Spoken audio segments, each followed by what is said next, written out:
अखबार लाइव में आपका स्वागत है। मैं राजेंद्र सोनी एक बार फिर हाजिर हूं आम जन से लेकर राजनीति और क्षेत्र की विभिन्न घटनाओं के साथ, पक्ष न विपक्ष, सिर्फ निष्पक्ष। साधना के द्वारा समस्त मानव जाति को अध्यात्म का संदेश देने वाली ब्रह्म कुमारी ईश्वरीय विश्वविद्यालय के तत्वाधान में महाशिवरात्रि पर्व के पावन अवसर पर जहाँ क्षेत्र की गली मोहल्ले से गुजरते शिव यात्रा का समापन डीएलएफ अंकुर बिहार इलाके के गुज्जर चौक स्थित धाम पर हुआ। सुबह से ही धूमधाम से सैकड़ों श्रद्धालुओं के साथ समाजसेवी तथा पार्षदपति जितेंद्र कुमार जीतू ने इस आयोजन में अपनी गरिमामय मौजूदगी दर्ज कराई। आध्यात्मिक संस्थान के 90 वर्ष पूर्ण होने पर राजयोगिनी रेखा दीदी ने सभी श्रद्धालुओं को महाशिवरात्रि पर्व की बधाई देते हुए कहा,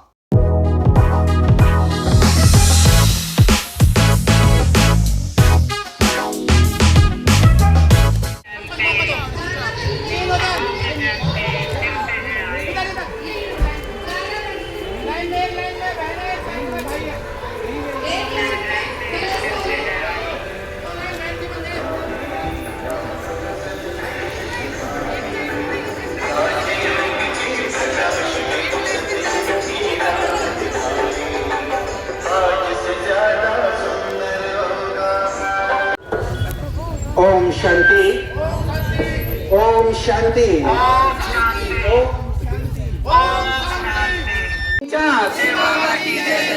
एक दो एक दो, आसुरी संस्कारों को छोड़ दो। एक दो एक दो,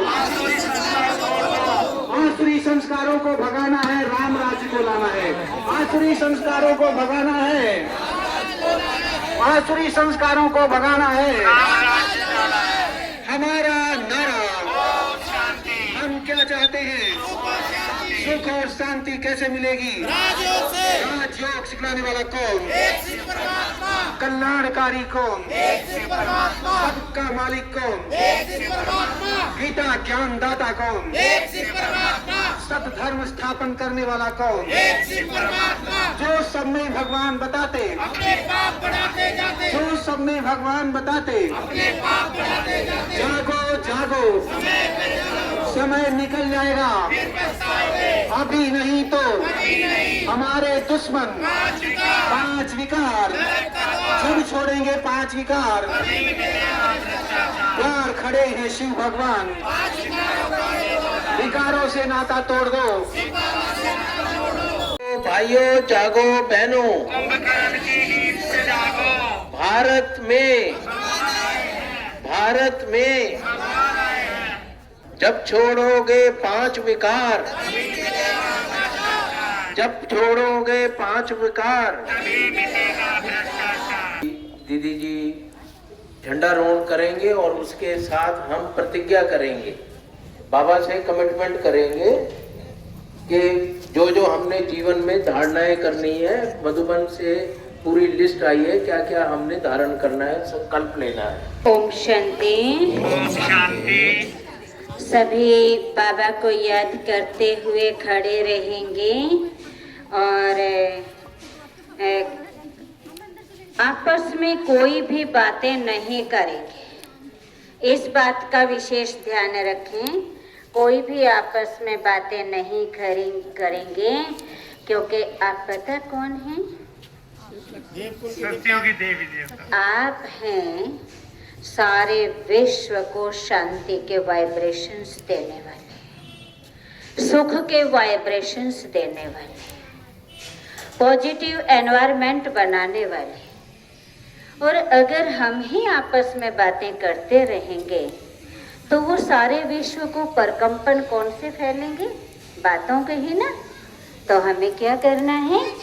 शांति का दान देना है, क्योंकि आज की दुनिया में कुछ नहीं चाहिए किसी को भी, केवल शांति चाहिए, केवल वो सच्चा प्यार चाहिए, वो सुख चाहिए, वो खुशी चाहिए, जो आज किसी के पास नहीं है।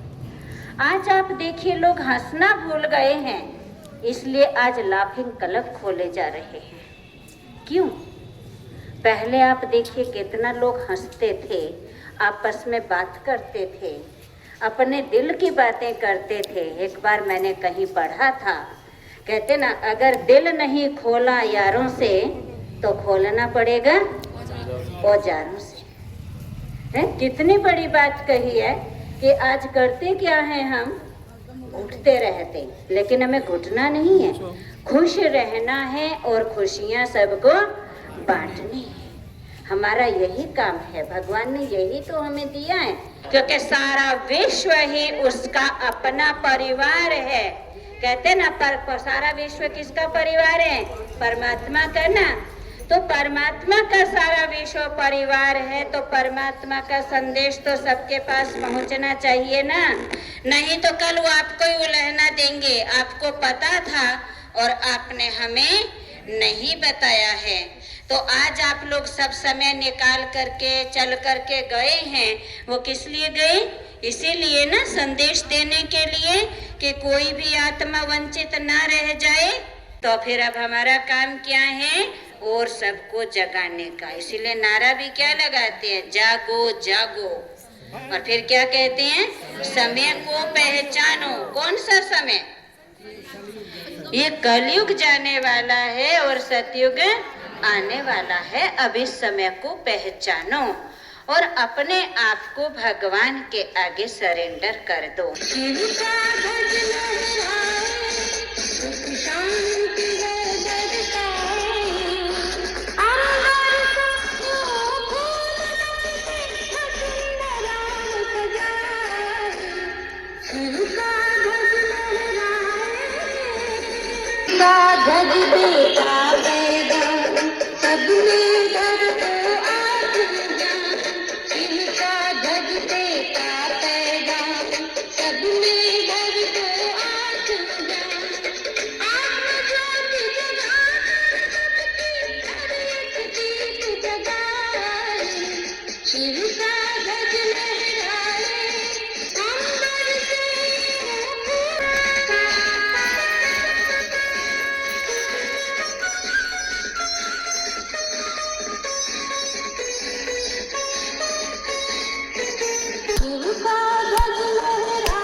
मनाया जा रहा है, क्या कहेंगे आज के तारीख?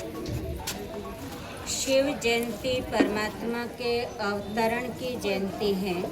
वास्तव में दुनिया में तो शिवरात्रि मनाते हैं। रात्रि माना कौन सी रात्रि?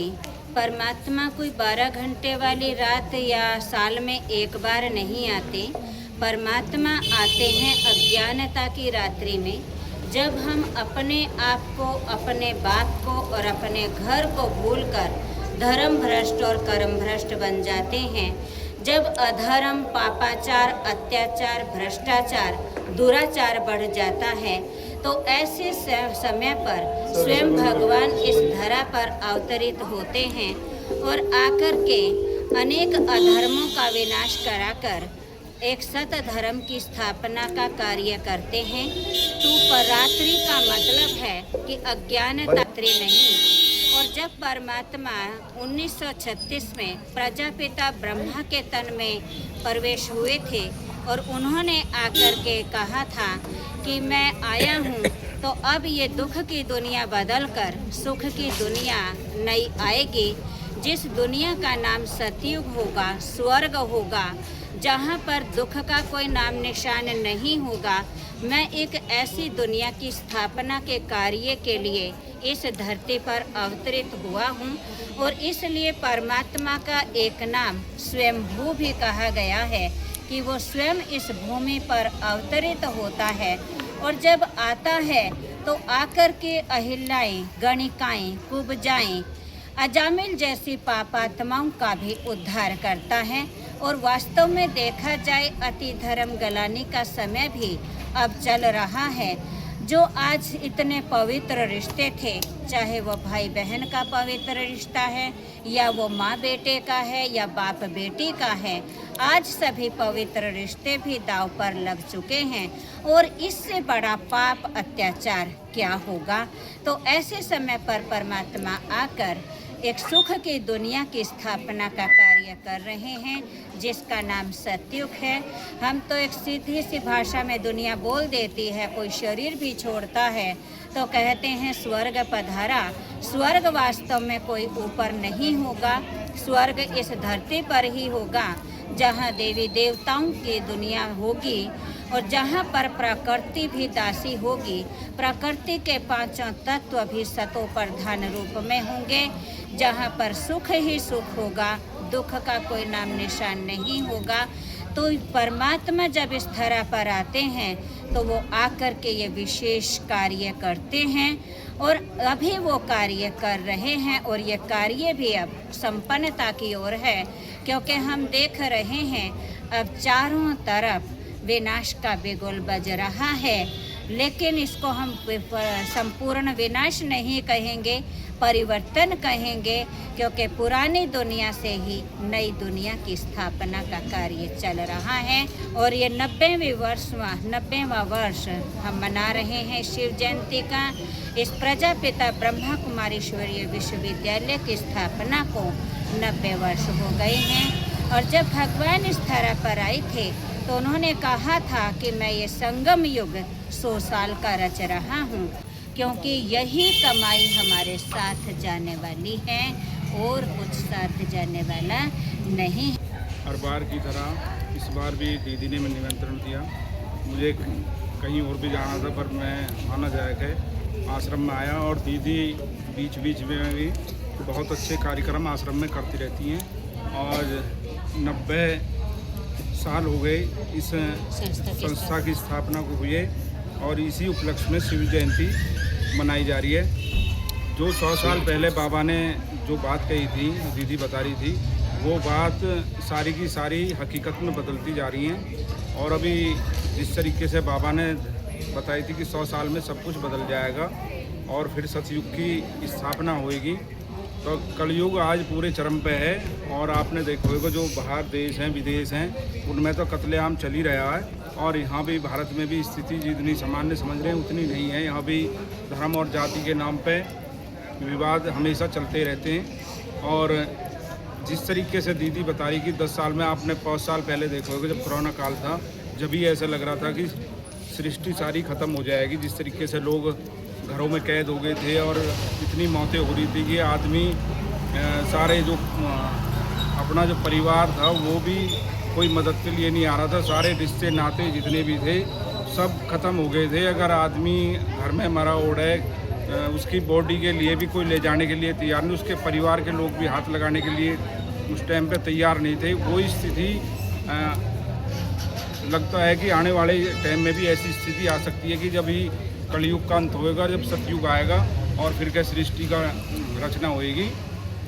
और फिर सतयुग जैसे पहले श्री राम के टाइम में और उसके टाइम में था, जैसे लोग जीवन जीते थे उस तरीके से जीवन जिएंगे। आज के टाइम में तो ऐसा हो रहा है कि रिश्ते नाते का किसी पे आज के टाइम में विश्वास करने योग्य भी नहीं है। बाहर तो बाहर, घर में भी महिला बच्ची कोई भी सुरक्षित नहीं है।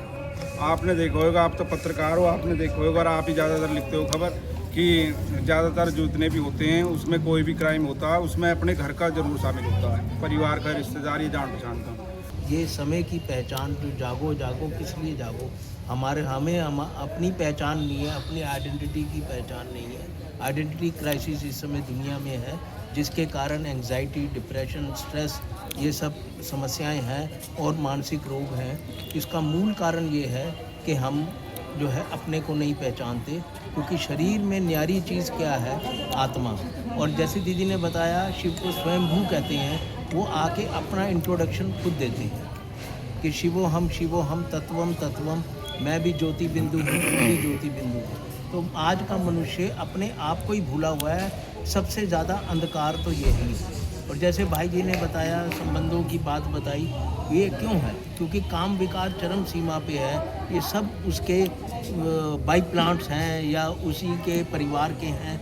ये सब अब क्रोध है, क्रोध से कितना रोड रेज हो जाता है। ये तो मूल कारण क्या है?